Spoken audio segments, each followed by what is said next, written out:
Good evening everyone. तो आज के इस पर्टिकुलर वीडियो के अंदर हम ITR 1 इनकम टैक्स रिटर्न 1 की बात करेंगे, जिसको हम सहज भी कहते हैं। जैसा कि आपको पता है कि हमें अपनी गवर्नमेंट को इनकम टैक्स भरना देना होता है अगर हमारी इनकम एक पर्टिकुलर स्लैब को क्रॉस करती है तो। और जिस ईयर में हम इनकम कमाते हैं इनकम टैक्स के अंदर उसको हम प्रीवियस ईयर कहते हैं। और जिस ईयर में उस इनकम के ऊपर हम सेल्फ असेसमेंट करते हैं इनकम की और गवर्नमेंट को फिल करते हैं, उसको हम असेसमेंट ईयर कहते हैं। और ये कैसे करते हैं, हम गवर्नमेंट को कैसे जमा कराते हैं इनकम टैक्स, इसके लिए हम इनकम टैक्स रिटर्न भरते हैं। तो जब हम इनकम टैक्स रिटर्न भरने के लिए जब हम इनकम टैक्स के पोर्टल पे जाते हैं तो हमको अलग अलग तरीके के फॉर्म मिलते हैं। टोटल मिला के 7 इनकम टैक्स रिटर्न के फॉर्म होते हैं, ITR 1 से लेकर ITR 7 तक।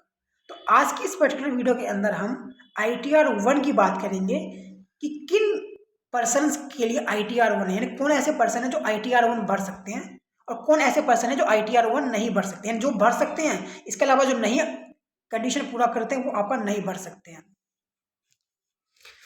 तो जैसा कि आपको पता है कि इनकम टैक्स के अंदर जो आप पर्सन की जो डेफिनेशन जब पढ़ती है तो उसके अंदर पर्सन को डिफाइन किया गया है कि पर्सन के अंदर कौन कौन लोग आते हैं। आपके इंडिविजुअल आते हैं, HUF आते हैं, कंपनी आती है, partnership firm, LLP, AOP, BO, बहुत सारे आपके पर्सन की डेफिनेशन के अंदर आते हैं। तो ध्यान रखना ITR 1 जो है ना वो केवल और केवल इंडिविजुअल SSC के लिए है और इंडिविजुअल के साथ वो इंडिया का रेजिडेंट भी होना चाहिए।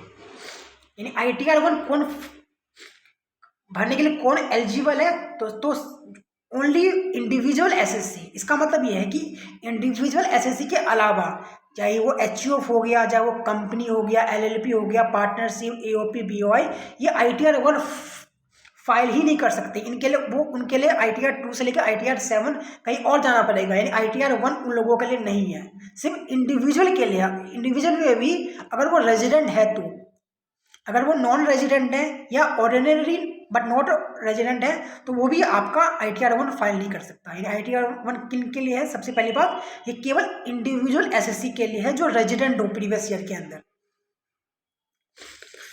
ठीक है, इसके साथ उसकी प्रीवियस ईयर के अंदर इनकम 50 लाख रुपए तक हो। यानी पहली कंडीशन यह है ITR 1 कौन भर सकता है? जो इंडिविजुअल हो, रेजिडेंट हो और साथ साथ उसकी इनकम 50 लाख तक ही हो प्रीवियस ईयर के अंदर। और दूसरी बात, ये जो 50 लाख की जो इनकम हो ना उसके अंदर देखो, जैसा कि आपको पता है कि इनकम टैक्स के अंदर जो हमारी इनकम होती है हम उसको 5 हेड में डिवाइड कर देते हैं। Income from salary, income from house property, profit and gain of business and profession, third head of income, and fourth is capital gain और fifth is income from other sources. तो 50 लाख रुपए तक वाले ही individual ITR 1 file कर सकते हैं। लेकिन ये 50 लाख की इनकम में भी सिर्फ 3 ही हेड वाली इनकम होनी चाहिए, income from salary, house property और इनकम फ्रॉम अदर सोर्स। यानी ये 3 यानी जिस इंडिविजुअल रेजिडेंट की ये 3 इनकम है ना, यानी जो इसकी इनकम जो है वो इस 3 हेड से ही आनी चाहिए। अगर उसकी इनकम कैपिटल गेन से आती है ना, चाहे वो रेजिडेंट भी क्यों ना हो, चाहे उसकी इनकम 50 लाख तक ही क्यों ना हो, वो ITR 1 फाइल नहीं कर सकता। ITR 1 क्या उसकी इनकम अगर PGP भी हेड से भी आ रही है तो वो भी ITR 1 फाइल नहीं कर सकता। यानी ITR 1 फाइल करने के लिए जो 50 लाख की जो इनकम होनी चाहिए वो आपकी इन 3 हेड से ही होनी चाहिए। सैलरी हेड से होनी चाहिए, हाउस प्रॉपर्टी हेड से होनी चाहिए और income from other source head से होनी चाहिए। ठीक है, उस 50 लाख के अंदर बाकी के जो 2 हेड है कैपिटल गेन और PGP में से अगर किसी इंडिविजुअल की इनकम हो रही है ना तो वो आपका ITR 1 से वो भी बाहर हो जाता है। पहले तो वो बाहर होंगे जो अदर देन इंडिविजुअल है, यानी कि कंपनी, HUF। दूसरा कौन बाहर होंगे? जिनकी इनकम 50 लाख से ऊपर है। और तीसरा कौन बाहर होंगे? जिनकी इनकम इन 3 हेड के अलावा किसी और हेड से भी है। तो एक और बात, हाउस प्रॉपर्टी भी जो ना सिर्फ एक ही होनी चाहिए उसके बाद। यानी ऐसे इंडिविजुअल की जो इनकम आ रही हो हाउस प्रॉपर्टी से, केवल एक ही हाउस प्रॉपर्टी होनी चाहिए। अगर उसे इंडिविजुअल के पास 2 हाउस प्रॉपर्टी है तो वो भी वो ITR 1 की रेस से बाहर हो जाता है। ठीक है, यानी मान लो कोई रेजिडेंट जिसकी सैलरी इनकम भी है, हाउस प्रॉपर्टी इनकम भी है और इनकम फ्रॉम अदर सोर्स भी है और उसकी इनकम 50 लाख से कम भी है और बाकी की जो कैपिटल गेन और PGP वाली इनकम उसकी नहीं है फॉर मान लो, लेकिन उसकी अगर मान लो कि हाउस प्रॉपर्टी अगर 2 है ना तो उस केस में भी वो ITR 1 फाइल करने की रेस से बाहर हो जाएगा, उसको फिर किसी और ITR की ओर जाना पड़ेगा। आई होप आपको यहाँ तक की बात आपको समझ में आ गई हो। और एक और बात ध्यान रखना आप कि ज़्यादातर ITR 1 जो है वो सैलरी क्लास ही भरते हैं, लेकिन अगर मान लो कोई डायरेक्टर है किसी कंपनी का, तो डायरेक्टर को, आपको पता है कि डायरेक्टर एक एम्प्लॉय होता है कंपनी का और उसको सैलरी मिलती है।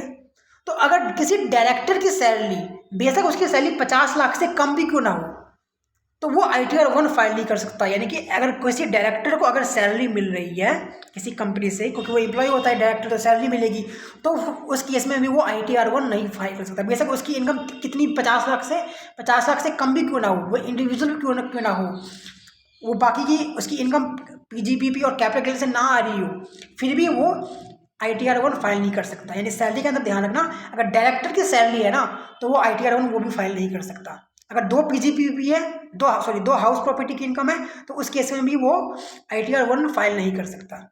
और इनकम हो अदर सोर्स, लेकिन इनकम हो अदर सोर्स में आपको ध्यान रखना, अगर किसी की income lottery, winning and race and horse से आ रही है ना, तो वो भी आपका ITR 1 फाइल नहीं कर सकता है। ठीक है, ठीक है। और मान लो कि अगर आप किसी की इनकम क्लब, आपको पता है कि हम ज़्यादातर माइनर की इनकम, स्पाउस की इनकम हम SSC की इनकम में क्लब करते हैं, तो ध्यान रखना क्लब भी जब करोगे ना उसकी इनकम माइनर की, मान लो माइनर की अगर आप इनकम क्लब कर रहे हो, तो आप सिर्फ सैलरी की इनकम क्लब कर सकते हो, हाउस प्रॉपर्टी की इनकम क्लब कर सकते हो, और इनकम हो अदर सोर्स की, बाकी की PGPP की इनकम और कैपिटल गेन की इनकम माइनर की आप अगर आप क्लब कर रहे हो, तो फिर आपके लिए ITR 1 ITR 1 आपके लिए नहीं है। ठीक है। और इसके अलावा मान लो कि आपकी हाउस प्रॉपर्टी और इनकम फ्रॉम अदर सोर्स में प्रीवियस ईयर में आपको लॉस हुआ था, तो अगर उस लॉस को अगर आपको कैरी फॉरवर्ड करना है ना, यानी उस लॉस को अगर आपको इस साल उसका कैरी फॉरवर्ड करना है, तो उस केस में भी आप ITR 1 आप नहीं फिल कर सकते हैं, क्योंकि सैलरी में तो लॉस होता ही नहीं है, लॉस तो आपका बाकी के 4 हेड में ही होता है। तो अगर आपकी हाउस प्रॉपर्टी और इनकम फ्रॉम अदर सोर्स में प्रीवियस ईयर में कोई आपको लॉस हो रहा था, तो उसका कैरी फॉरवर्ड अगर आप करना चाहते हो, तो फिर आप भी ITR 1 नहीं फिल कर सकते, फिर आपको कोई और ITR आपको भरना पड़ेगा। अब हम एक बार दोबारा से देख लेते हैं किन लोगों के लिए ITR 1 फाइल नहीं करना। ऐसे मैंने आपको बता दिया है, लेकिन एक बार फिर देख लेते हैं, क्योंकि ज़्यादा इंपॉर्टेंट यही है कि कौन नहीं भर सकता। तो पहला नॉन रेजिडेंट में, जैसा कि मैंने आपको कहा था ना कि केवल इंडिविजुअल SSC जो रेजिडेंट हो इंडिया का, वही ITR 1 भर सकता है। इसके अलावा जितने भी आपके नॉन रेजिडेंट हो गया, कंपनी, SGO फर्म, ये सब आपका ITR 1 नहीं फाइल कर सकते। डायरेक्टर ऑफ ए कंपनी, जैसे कि आपको बताया, अगर कोई कंपनी का डायरेक्टर है, तो उसको अगर सैलरी मिल रही है, तो वो भी आपका ITR 1 नहीं फाइल कर सकता, उसको अदर ITR को भरना पड़ेगा। भरना तो पड़ेगा, यानी कि ITR नहीं भरना, उसको किसी और ITR में जाना पड़ेगा, ITR 2, 3, 4, 5, 6, 7 किसी और में। अगर कोई इंडिविजुअल, अगर उसकी इनकम 50 लाख से ऊपर है, तो भी उसके लिए ITR 1 आपका नहीं है। एक और बात, अगर मान लो किसी इंडिविजुअल रेजिडेंट ही है कि एग्रीकल्चरल इनकम आ रही है, अगर वो 5,000 से ज़्यादा है एग्रीकल्चरल इनकम, तो उस केस में वो भी पर्सन ITR 1 फाइल आपका नहीं कर सकता। अगर कोई इंडिविजुअल जिसकी एक से ज़्यादा हाउस प्रॉपर्टी है, तो वो भी मैंने बताया कि वो भी आपका ITR 1 फाइल नहीं कर सकता। अगर किसी पर्सन के पास, किसी इंडिविजुअल रेजिडेंट के पास अगर अनलिस्टेड इक्विटी शेयर है, किसी कंपनी के अनलिस्टेड इक्विटी शेयर्स हैं, तो वो भी ITR 1 आपका फाइल नहीं कर सकता। आपको पता है कि जब हम इनकम टैक्स जब हम कैलकुलेशन करते हैं, तो चैप्टर 6 के अंदर आपको बहुत सारी डिडक्शन मिलती है। तो अगर आपने 80 QQB और 80 RRB की अगर आपने डिडक्शन ली है, तो उस केस के अंदर भी आप ITR 1 आप फाइल नहीं कर सकते हो। अगर आपने TDS के अंदर आपने 194 एन का अगर से आपका TDS कटा है, तो उस केस में भी आप ITR 1 आप फाइल नहीं कर सकते। वही उसके अलावा अगर आपको कोई प्रीवियस ईयर में अगर लॉस हुआ था हाउस प्रॉपर्टी का या इनकम हो अदर सोर्सेज का, तो उस केस में भी आप ITR 1 आप नहीं फाइल कर सकते। ठीक है। ITR इन शॉर्ट अगर बात करें, तो ITR उन लोगों के लिए है जो इंडिविजुअल हो, रेजिडेंट हो, जिसकी इनकम 50 लाख रुपए से कम हो, और उनकी इस 50 लाख की इनकम 3 हेड से आ रही हो, salary, income from other source और हाउस प्रॉपर्टी। सैलरी में अगर डायरेक्टर की सैलरी है, तो ITR 1 फाइल नहीं कर सकता। अगर 2 हाउस प्रॉपर्टी है, तो ITR 1 फाइल नहीं कर सकता। इनकम वो अदर सोर्सेज में अगर उसकी में अगर लॉटरी हॉर्स की अगर इनकम आ रही है तो वो भी ITR-1 फाइल नहीं कर सकता। अगर एग्रीकल्चर इनकम है 5,000 से ज़्यादा है तो वो भी ITR-1 आपका फाइल नहीं कर सकता।